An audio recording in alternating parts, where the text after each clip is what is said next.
গৌরীলীলা আস্বাদন করছিলাম। এখন আমরা শ্রীমতী রাধারানীর জয়ধ্বনি দিতে দিতে বৃন্দাবনে প্রবেশ করলাম। তো দেখুন, তুলসী কাননং যত্র যত্ম পদ্ম বনানি চ পুরাণং পাঠনং যত্র তত্র সন্নিহিত হরি। যেথায় তুলসীর কানন সেটি একটি বৃন্দাবন, যেথায় পদ্মের কানন সেটি একটি বৃন্দাবন, আর যেথায় হরি কথা কৃষ্ণ কথা আলোচনা হয় সেটি একটি বৃন্দাবন। এটা ব্যতি রেখেও একটি স্বতন্ত্র বৃন্দাবন আমরা দেখতে পাই। অর্থাৎ যে ভক্ত বা যে ভক্তা এই হৃদয়খানি পত্রে পুষ্পে পল্লবে প্রস্ফুটিত করে আমার শ্রী রাধা গোবিন্দের চরণে নিবেদন করতে পেরেছেন বা করেন, সেই ভক্তের হৃদয়খানি একটি বৃন্দাবন। যেমন আমার এই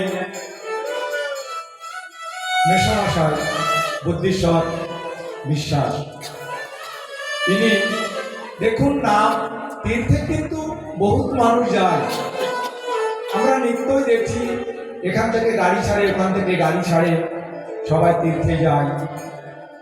কিন্তু সবাই এসে করে না তা বলছি, হয়তো কেউ 5 জন সাধু দেখে সাধু সেবা দেয়, কেউ বাল্য সেবা দেয়, কিন্তু বিনার হৃদয় এতই আমার রাধা গোবিন্দের প্রতি এতই উদ্বেলিত হয়েছে যে তিনি কি করলেন, তিনি কিন্তু আমার রাধা গোবিন্দকে নিয়ে নামের যজ্ঞ করে দিলেন। তাহলে এনার হৃদয়খানি কিন্তু কম বড় নয়, এই এনার হৃদয়খানেও কিন্তু বৃন্দাবন স্বরূপ। আর সেই বৃন্দাবনে কিন্তু আজ আমরা সবাই এখানে এসে হরি কথা কৃষ্ণ কথা শ্রবণ করছি। একবার সবাই জোরছে বলুন, জয় জয় নিতাই গৌর হরি বল।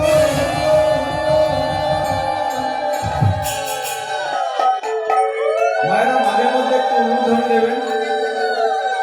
সকাল সকাল তো ভক্তবৃন্দ কম, তো যে সকল ভক্তবৃন্দ আমাদের রাধা গোবিন্দের কুঞ্জবর্ণন লীলা আস্বাদন করবেন বলে মনস্থির করেছেন, আপনারা অতি দ্রুত চলে আসুন। কারণ সময় তো সংক্ষেপ, আরো আগে শুরু করার কথা ছিল। যাই হোক, আমরা ঠিক টাইমে এসেছি, তো আপনারা চলে আসুন। আমরা বৃন্দাবন প্রবেশ করলাম এখনই। আমার রাধা গোবিন্দের যে বিলাস কুঞ্জ, তারা কিভাবে শয়নে আছেন এবং কিভাবে সেখান থেকে তাদের জাগিয়ে তোলা হবে, সেই লীলাটি অত্যন্ত কঠিন।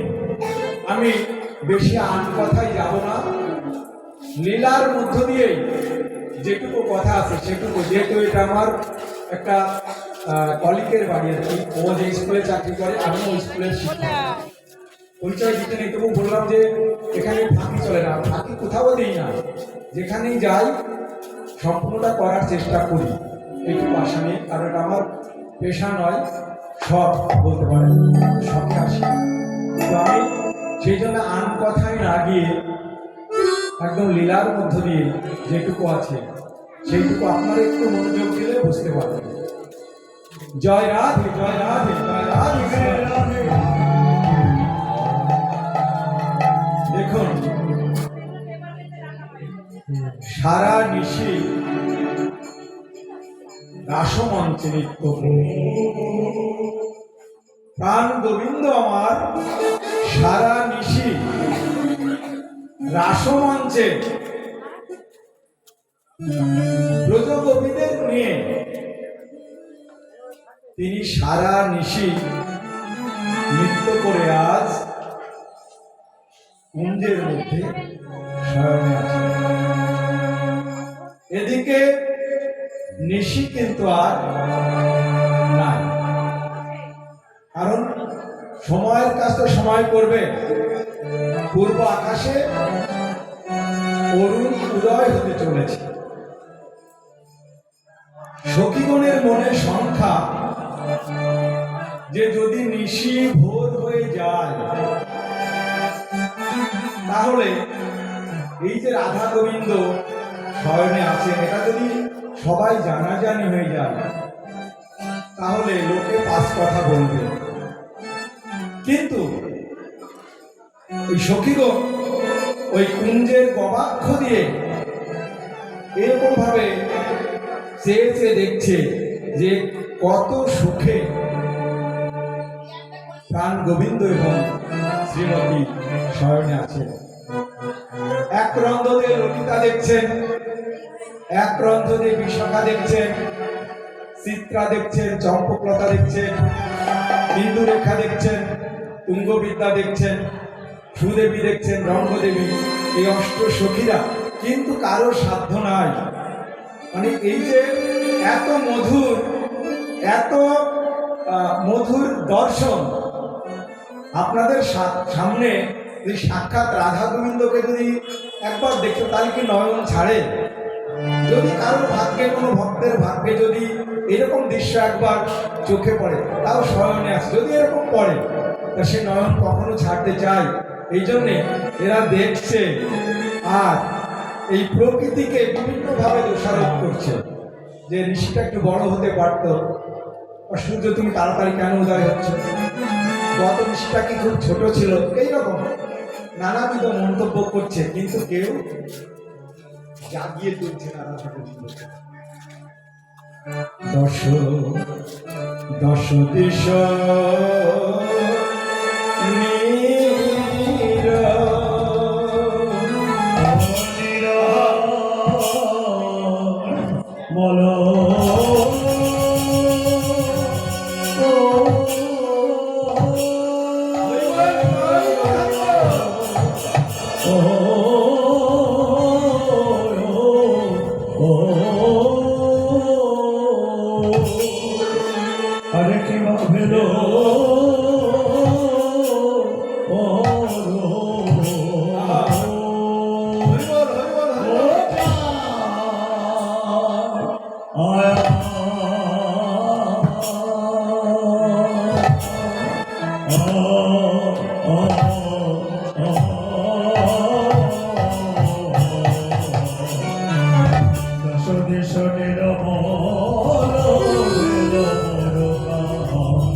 এত বেলা হলো এখন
দশদিশ নিরমল ভেল প্রকাশ, সখী গণের মনে ঘন উঠাই তরাস। বলি তরাসে বুকে পেয়ে উঠিল,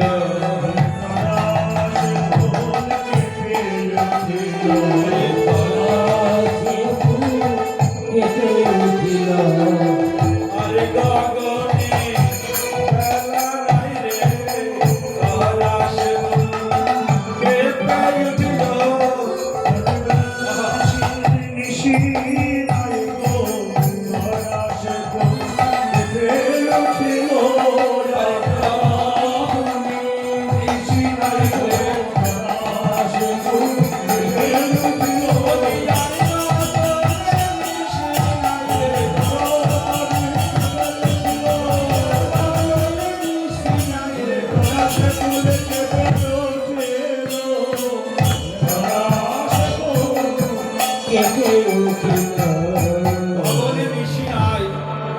তাই সচিগণের তরাসে মানে ভয়ে ভয়ে বুক কেঁপে উঠছে যে যদি রাধা গোবিন্দের এই শয়ন যদি এই ব্রজ বাসী দেখে ফেলে তাহলে মান সম্মান সব ধুলোয় মিশে যাবে। তাই তাদের বুক তরাসে কেঁপে উঠছে। আমরে কো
আমরে মানে আম গাছে আমরে কোকিলা ডাকে কদম্বে ময়ূর ডালিম্বে বসিয়া গিরো বলয়ে মধুর আরে দ্রাক্ষা ডালে বসে ডাকে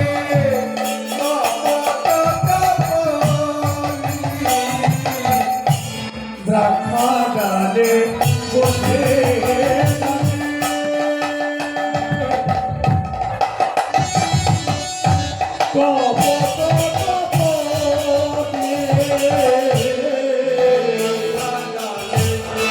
বসে ডাকে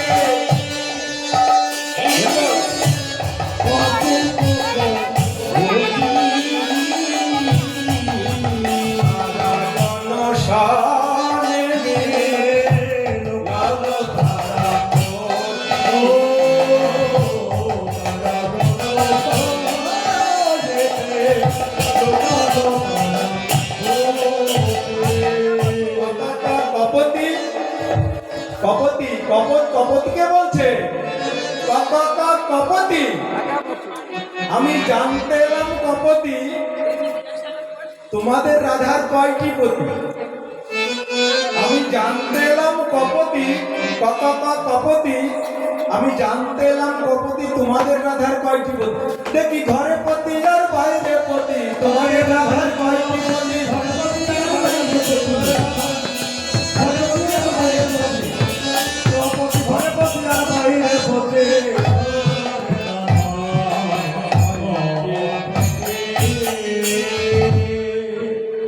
এবার কুমুদিনীর বদন ত্যাজি মধুকর কমল নাড়য়ে আসি মিলিল সত্য দেখুন রাতের বেলা ওই আপনারা শাপলা চেনেন তো শাপলার আর এক নাম হচ্ছে কুমুদ শাপলার মানে কুমুদ ফুলটা রাত্রে ফোটে আর দিনের বেলায় কিন্তু পদ্ম ফুল ফোটে তো ওই সারা নিশি ওই কুমুদের উপরে ভ্রমর বন্ধু মধু পান করে সারা নিশি মধু পান করার পরে আর কি করে এই শুধু ভোরের অপেক্ষা করে যে যদি ভোর হয়ে যায় তখন কি হয় ওই শাপলার মুখগুলো এরকম পাপড়িগুলো বন্ধ হয়ে যায় যদি কোনো ভ্রমর অসতর্ক হয়ে বসেই থাকে তাহলে কি হয় ওই আটকা পড়ে যায় আর সারাদিন আটকা পড়ে থেকে দম বন্ধ হয়ে সে কিন্তু মারা গেলেও যেতে পারে তাই ওরা বারবার এই পূর্ব আকাশের দিকে তাকিয়ে দেখে যে সূর্য উঠছে কিনা সূর্য ওঠার প্রাককালে ওরা কিন্তু ত্যাগ করে চলে যায় তদ্রূপ আরে কুমুদিনীর বদন ত্যাজি মধুকর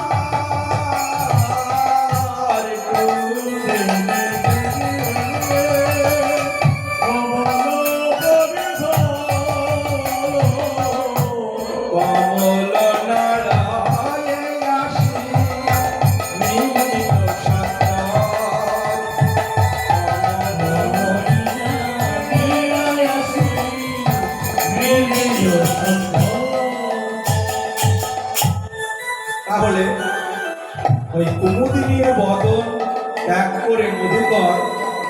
করছে না পদ্মিনী পদ্মের উপরে আসছে।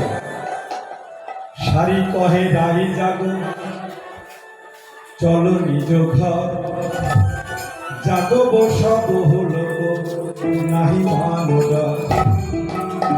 শাড়ি আছে, শাড়ি বলছে রাধাকে ডেকে ডেকে, শাড়ি কহে দাঁড়ি জাগো, চলো নিজ ঘর, চলো নিজ ঘর, জাগো বসব হল নাহি মানবা। সব লোক যদি জেগে ওঠে, তোমার কি প্রাণে ভয় নেই? তাহলে তোমার কিন্তু আজ এই ব্রজ বৃন্দাবনে তুমি আর মুখ দেখাতে পারবে না। আরে শেখর এসে খরে কহে, হাসিয়া হাসিয়া, শেখর এসে হাসিয়া হাসিয়া, শেখর এসে খরে কহে,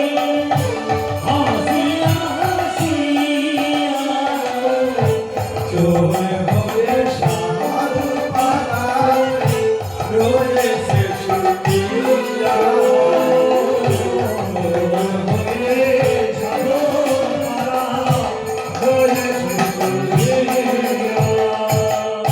শিখরে শিখরে কহে, হাসিয়া হাসিয়া, চোর হয়ে সাধুপাড়া রয়েছে সুখিয়া।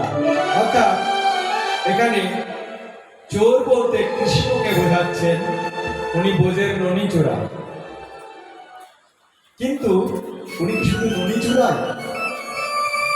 চোর কিন্তু অনেক রকমের হয়। যারা বাড়িতে শীত কেটে বা ঘর ভেঙে চুরি করে নিয়ে যেতে পারে তারাও চোর। যারা ডাকাতি করে নিয়ে যায় তারা আরো বড় মাপের চোর।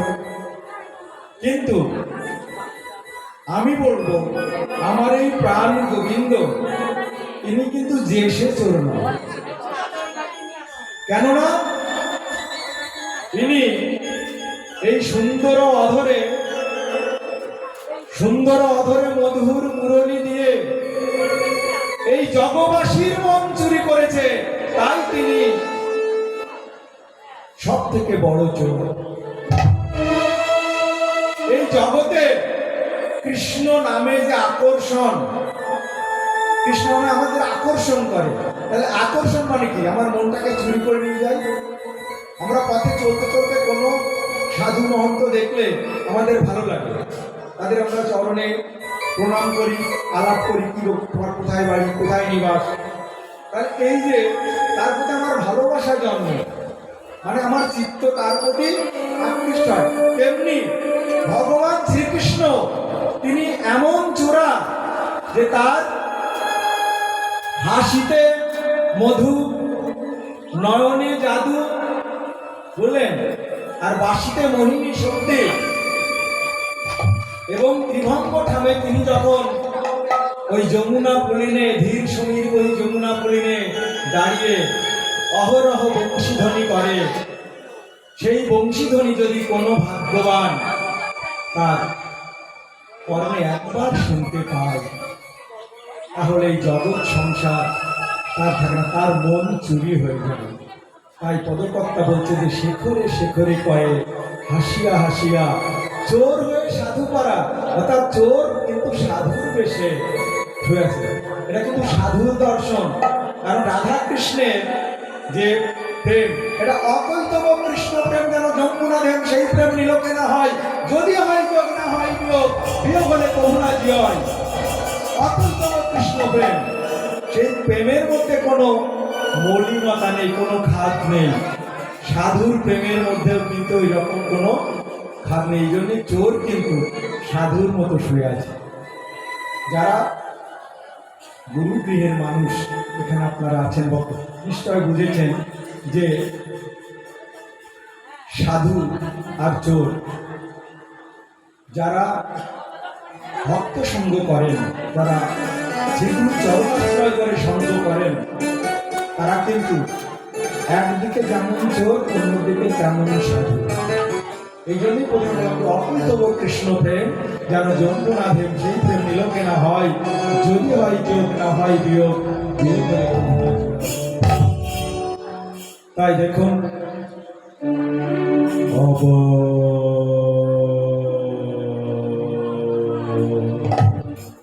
জাগ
শুয়ে আছে বিশ্বনাথ রাজধানী শুয়ে আছে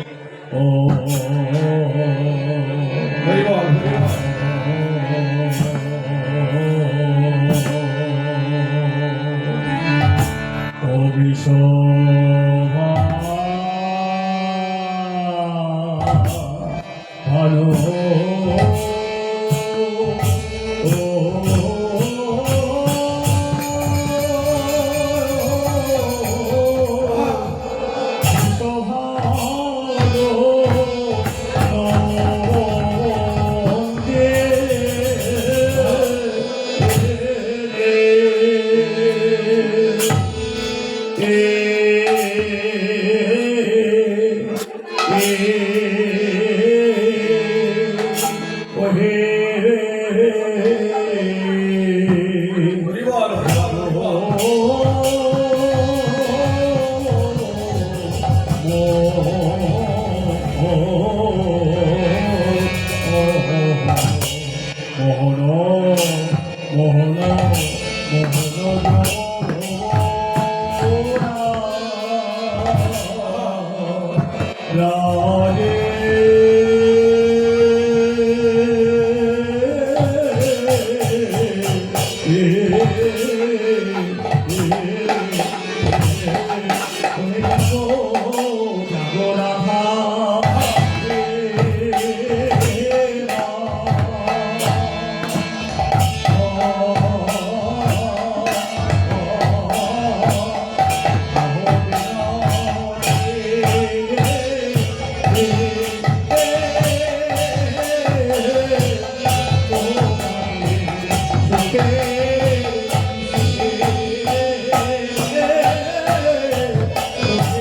উঠে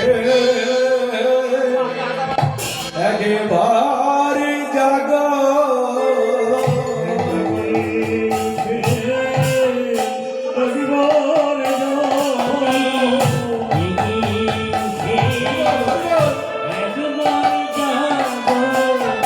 তোমাদের সুখ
আজ ব্রজ বৃন্দাবনের সমস্ত সখীগণ,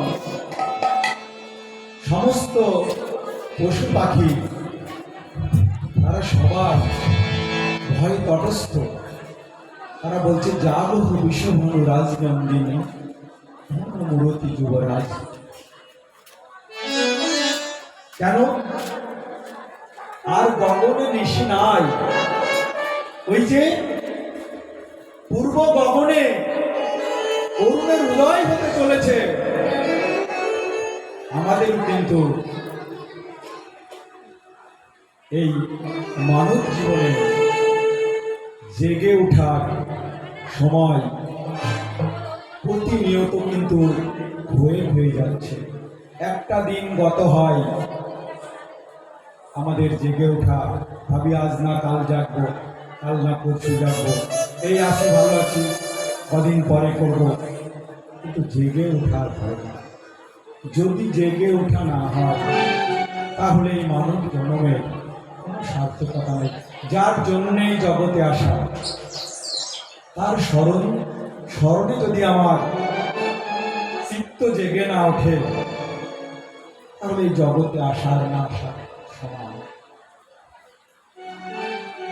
তো দেখুন, আরে করুণ পুন পালয় অরুণ উদিত মুদিত মুদ বাদরে।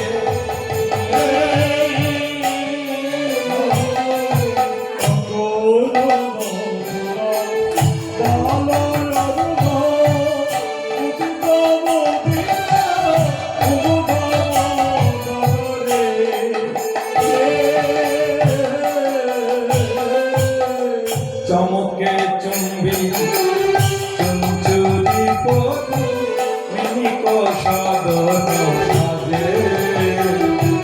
চমকে চুঞ্চুরি পদু মিনিক সদন সাজে। বলি অরুণ কেন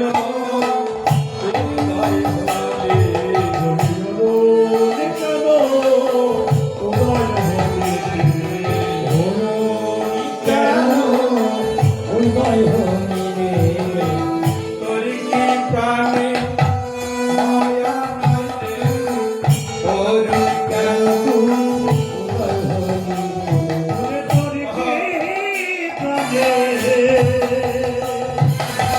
অরুণ কেন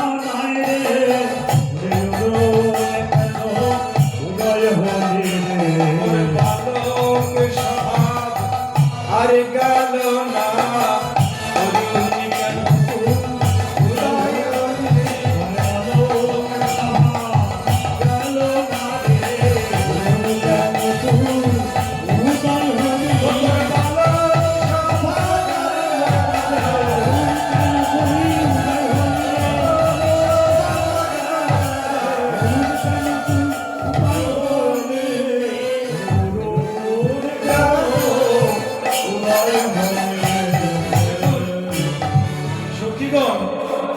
রাধা গোবিন্দের এই অপূর্ব লীলা, অপূর্ব মধুর লীলা দর্শন করছে গবাক্ষ পথে। মানে কুঞ্জের গবাক্ষ জানো না, সেই গবাক্ষ যে দর্শন করছে এমন সুন্দর, কিন্তু এদিকে অরুণ উদয় হচ্ছে। তাই সখীগণ অরুণকে বলছে, আমি বললাম না শুধু গান করে যাবো, পদের দিয়ে গান কথাই যাবো, যাতে আপনারা বুঝতে পারেন যে লীলাটা কি। গবাক্ষপথে চেয়ে আছে, কিন্তু এদিকে বেলা উঠছে, অরুণ, সূর্যের আরেক মাঝে অরুণ, মানে উষার ভোরবেলায় যে সূর্যটা ওঠে তাকে বলা হয় অরুণ। তাই অরুণকে সখীগণ বলছে যে অকরুণ পুন বাল অরুণ উদিত মুদিত কুমুদ বদন চমকি চুম্বি চুঞ্চুরি বধু মিনিত সদন সাজে। অকরুণ মানে যার করুণা না, অকরুণ পুন বাল অরুণ মানে বালকের মতো স্বভাব তার করুণে। বল তোর কি প্রাণে মায়া নয় যে এত সুন্দরভাবে আমার রাধা গোবিন্দ শয়নকুঞ্জের মধ্যে আছে। এই শয়নকুঞ্জ নিকুঞ্জ কাননের মধ্যে যে শয়নকুঞ্জ সেখানে এত সুন্দরভাবে আছে, তোর কি প্রাণে মায়া নাই? তোর কি দেখার ইচ্ছা নাই? তাই বলছে অরুণ কেন উদয় হলি, তোর কি প্রাণে মায়া নাই? তোর বালকদের যেমন কোনো বোধ বুদ্ধি কম, যেমন এই গানের মধ্যে কাছে এসে হয়তো হইচই করবে, হতে পারে, এদের তো রাগ করলে চলবে না। তা কিন্তু অরুণের প্রতি আজ সখীগণ কিন্তু রাগান্বিত করে। তাই বলছে যে অতরুণ পুনঃ বাল অরুণ উদিত মুদিত কুমুদ বদন চমকি চুম্বি চুঞ্চুরি কত বিমুখ সদন সাথে। তারপর দেখেন আর এক সখী কি বলছে, আর এক সখী বলছে আরে কি জানি সজনী রজনী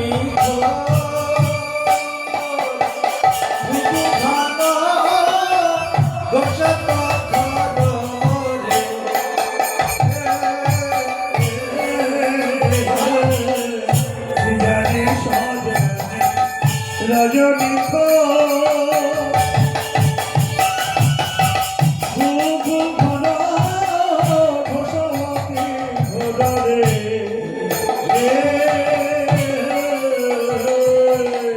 কত জামিনী জিত দামিনী কামিনী কুলো লাজে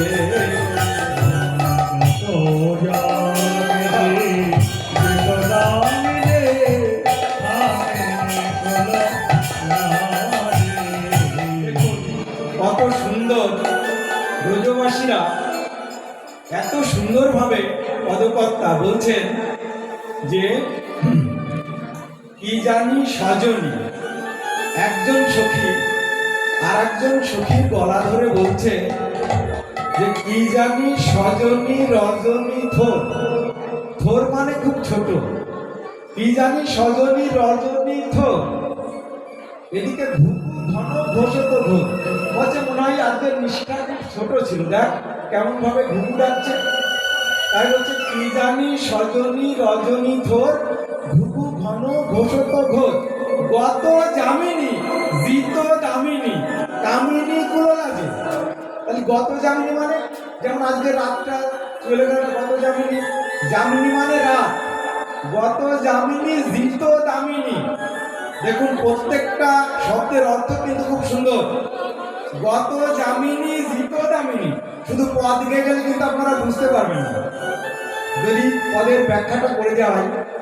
গত জামিনী মানে গতকাল যে রাত ছিল, জিত দামিনী, জিত মানে জয় করা, কাকে জয় করেছে? দামিনীকে জয় করেছে। দামিনী মানে বিদ্যুৎ, বিদ্যুৎ যেমন ক্ষণে জ্বলেই নিভে যায় ঠিক তদ্রূপ। তাই বলছে গত জামিনী জিত দামিনী, এই গতকালকের জামিনীকে যেন এই দামিনীকেও হার বানিয়েছে। অর্থাৎ বিদ্যুৎ যেমন অনেক জ্বলেই নিভে যায়, তার থেকেও তারা দ্রুত চলে গেল।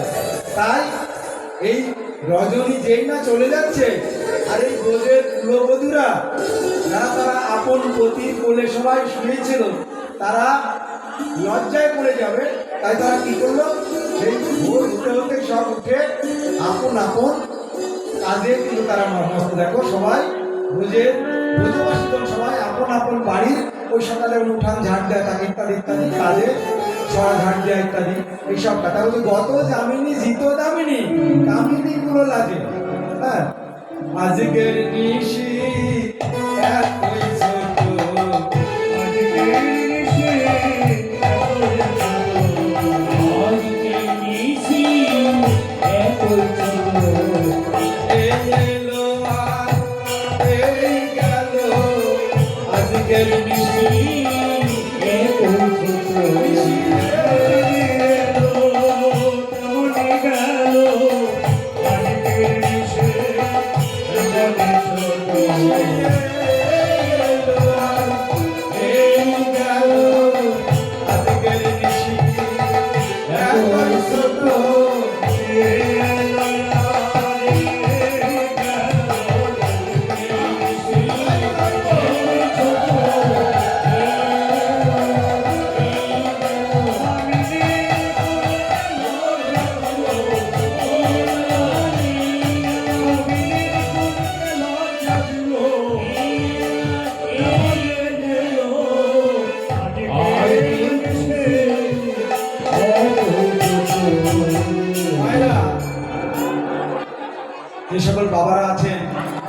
সুখের নিশি কিন্তু বেশিক্ষণ স্থায়ী হয় না। সুখের নিশি খুব তাড়াতাড়ি চলে যায়। দেখবেন একটা বাস্তব উদাহরণ, যারা নব বিবাহিত হলো, হয়তো বিয়ে হয়েছে, আজকের এই কোনো তিথিতে হয়তো গতকাল বা পরশু বিয়ে, দেখবেন ওই রাত্রে তারা কখন যে নিশি চলে যায় বুঝতে পারে না। মানে কখন যে গল্পের মধ্যে দিয়ে বা কোনো বন্ধুর সঙ্গে যদি দেখা হয় অনেক দিন পরে, রাত্রে গল্প করতে কখন যে 3টে বেজে যায় ঠিক থাকে না। অর্থাৎ সুখের নিশি খুব দ্রুত চলে যায়, কিন্তু দুঃখের নিশি যেতে চায় না। কোনো মায়ের সন্তান যদি অসুস্থ হয়, দেখবেন সেই রাত কিন্তু আর ভোর হতে চায় না।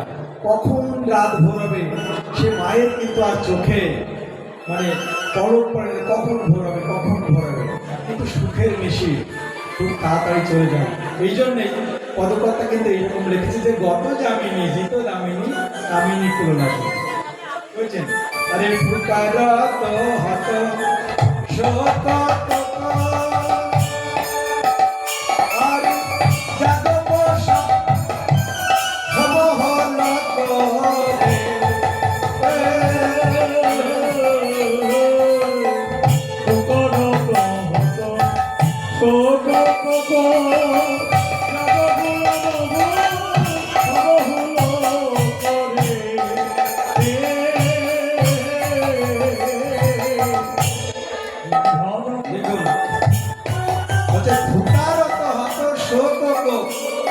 চক্রবাকার চক্রবাকী,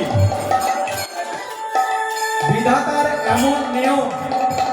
এই চক্রবাকার চক্রবাকী এরা কিন্তু নিশীতে একসঙ্গে থাকতে পারে না, স্বামী স্ত্রী। বিধাতার এমন নিয়ম, একজন থাকে যমুনার ওপারে আর একজন থাকে যমুনার এপারে। তাই ফুকারত হত শোক কোক ডাকছে চক্রবাকার চক্রবাকী। ফুকারত হত শোক কোক জাগব অবহ সব হলো। হ্যাঁ, তাহলে কেমন ভাবে ফুকারত হত শোক কোক জাগব অবহ সব হলো। বলি ব্রজের লোক সব জেগে উঠিল,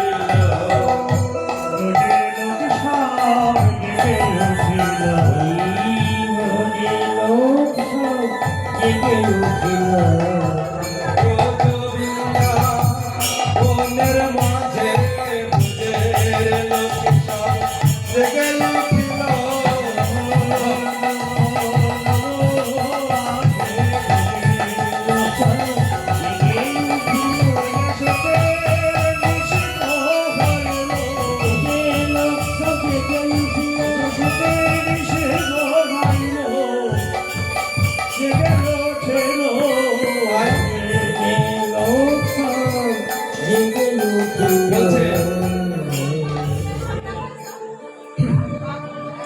কোক ডাকছে, অর্থাৎ চক্রবাকার চক্রবাকী ডাকছে।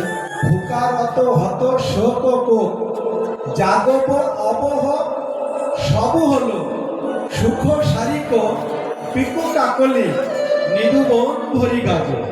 অর্থাৎ গাজে মানে ডাকে, মানে একদিকে চক্রবাকী ডাকছে আর একদিকে সুখ শাড়ি পিক কাকলি ব্রজের যত পাকালি আছে সবাই কিন্তু ডেকে। কেন?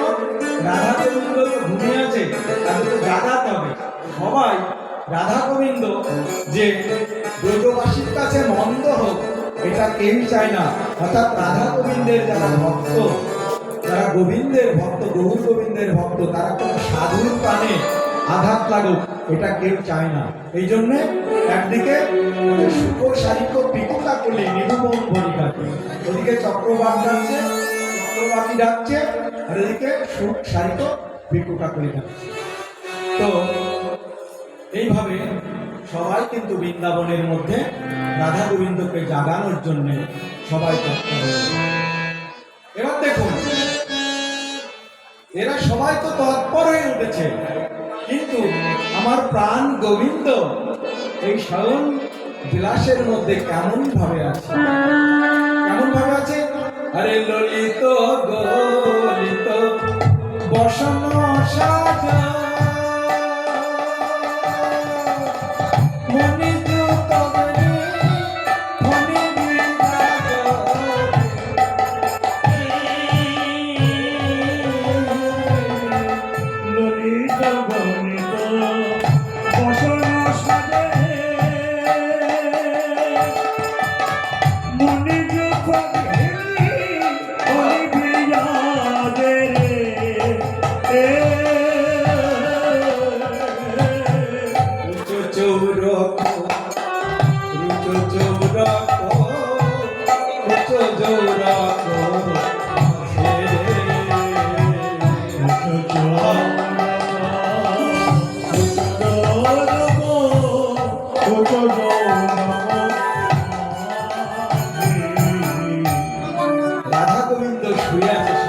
আছে ললিত দলিত কৌশল সাজু, মানে অঙ্গে যে বসন ভূষণ সব আস্তে আস্তে রাধা গোবিন্দের অঙ্গ থেকে সরে গেছে।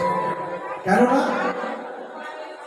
গোবিন্দকে পরিপূর্ণ রূপে সুখ দেবার জন্য বলছে গলিত ললিত গলিত বসন সাজ। রাধারানী এত সুন্দর করে তার চুলের বেনি বাঁধা ছিল, সব পেলিয়ে গেছে। এত সুন্দর করে বস্ত্র পরিধান করা ছিল, ভুলে গেছে। তাই পদকর্তা বলছে যে ললিত গলিত বসন সাজ, মণি জুতো বেনি ফণি বিরাজ, উঁচু কৌরক রুচো চোরক কুচো যেরকম আছে। শব্দগুলো খুব আপনাদের কাছে অপরিচিত, কিন্তু এটা যদি বলে দেওয়া হয় তাহলে সহজ। দেখুন, রাধা গোবিন্দের অর্থাৎ আমরা যদি ভগবানের কাছে পরিপূর্ণভাবে আত্মনিবেদন না করি, আমি ছোট্ট একটি কথা বলছি। আমাদের কবিগুরু রবীন্দ্রনাথ ঠাকুর, আপনারা সবাই নাম শুনেছেন।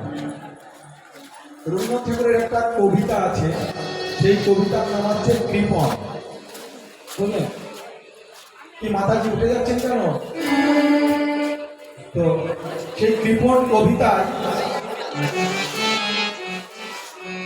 কবিতার মধ্যে ভিক্ষুক ভিক্ষা করতে বেরিয়েছে। হঠাৎ ভিক্ষুক দেখলেন যে রাজার রাজা মহারাজা, কিং অফ দ্য কিং, রাজার রাজা মহারাজা, কিং অফ দ্য মানে কিং অফ দ্য কিং, রাজার রাজা মহারাজা, তিনি অযাচিত ভাবে স্বর্ণ মুদ্রা এরকম ফেলতে ফেলতে আসছে। ওই ভিক্ষুক ভাবলো যে আমার ভিক্ষার দিন হয়তো শেষ হলো, কারণ রাজা অযাচিত ভাবে যেভাবে স্বর্ণ মুদ্রা দিচ্ছে, ওর থেকে একটা দুটো পেলেই আমার সারা জীবন কেটে যাবে।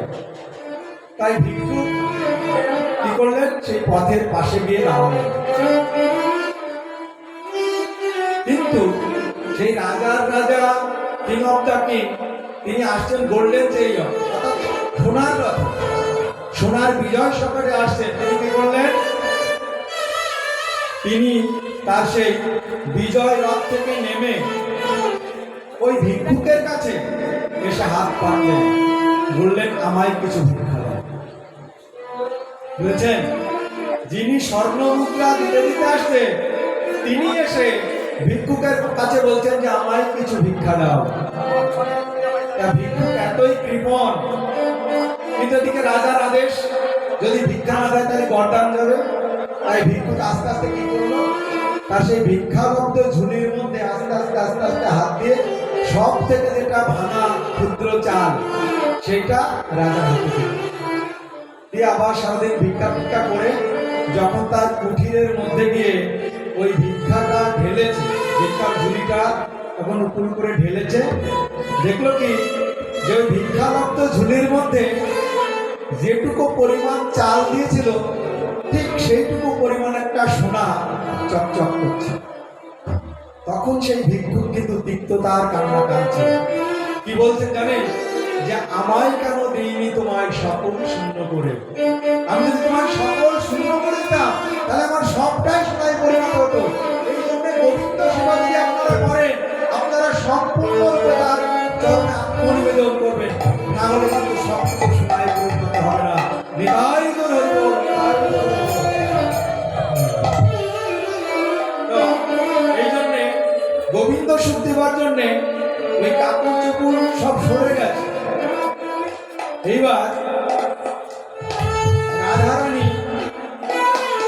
দেখতে কেমন, সোনার মতো। কারণ রাধারানী দেখতে সোনার মতো, আর আমার কৃষ্ণ হচ্ছে নীল, কালো নীল, নীল বলা মানে ঘন নীল, এত ঘন নীল আপনি কালো লাগে। তো একটা সোনার পাহাড়ের কাছে যদি একটা নীল পাহাড় রাখা হয়, অপূর্ব শোভা লাগে একটা নীল একটা সোনা, তাই না?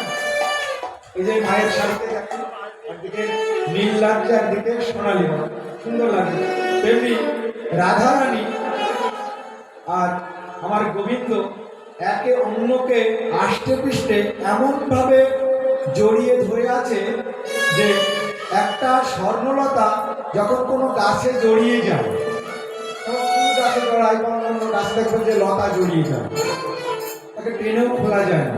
ঠিক তদ্রূপ একে অন্যকে জড়িয়ে ধরে শুয়ে আছে, তাদের বসন ভূষণ সরে গেছে। কিন্তু বিষয়টা হচ্ছে কি, এই যে বলা হলো না যে উঁচু উঁচু কৌরকম উঁচু চোরকম উঁচু চোরকম আছে, আমার রাধারানী কে বলা হচ্ছে এখানে হেমগিরি। হেম মানে সোনা, হেমগিরি মানে সোনার পাহাড়, আর নীলগিরি কৃষ্ণ। তাহলে রাধা এবং কৃষ্ণ একে অন্যের বক্ষে বক্ষ মিলিয়েছে, কিন্তু রাধারানীর উন্নত কুচযোগ, তার উন্নত কলাধর, এই উন্নত কুচোর জন্যে প্রাণ গোবিন্দের বুকের সাথে রাধারানীর বক্ষটা ভালো করে মিশতে পারছে। এই জন্যে পরিপূর্ণ গোবিন্দ সুখ হচ্ছে না। বলে কি হলো, এই রাধারানীর মাথায় যে অগুণ্য লম্বিত কেশবাদ, অনেক সুন্দর অগুণ্য পদার্থ, একদম গোড়ালি পর্যন্ত সেই সুন্দর সেই ঢেউ খেলানো চুল, সেটা কি হলো, সেই রাধারানীর বেনি ফণি হয়ে ওই যে কৃষ্ণ এবং রাধার বুকের মধ্যে যে ফাঁক, সেই ফাঁকের মধ্যে দিয়ে সেই কি করলো, সেই ফাটলটা পরিপূর্ণ করলো। কেন? রাধা গোবিন্দের পরিপূর্ণ সুখ দেবার জন্য। তাই পদকর্তা বলছে, আরে বেনি যমনি লুকায়লো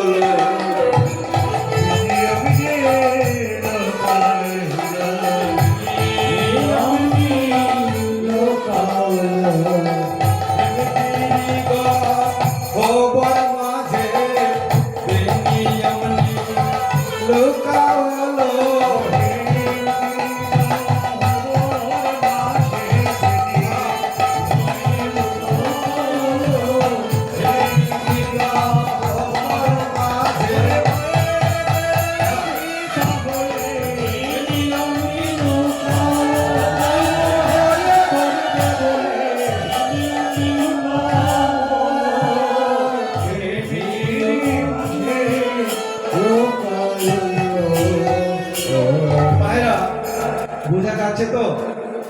কথা না বুঝতে পারলে বলবেন, আরো সহজ করবো। এবার দেখুন, গোবিন্দের লীলা তো পদকর্তাদের ভাব ভাষা, তারা সব কথা তো খোলামেলা বলে না। আমি যতটা পারি ভাঙার ভেঙে দিলাম, আপনারা আপন আপন বুঝে নেবেন। এবার দেখুন,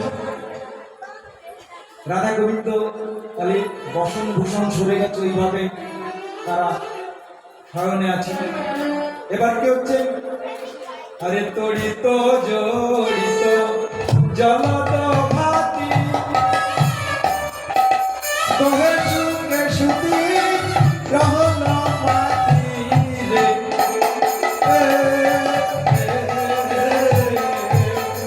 তড়িত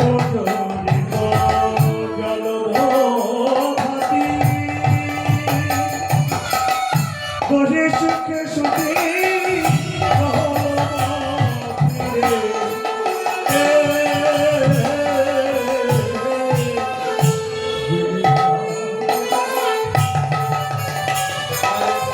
তড়িত জড়িত জলদ ভাতি তোহে সুখে সুতি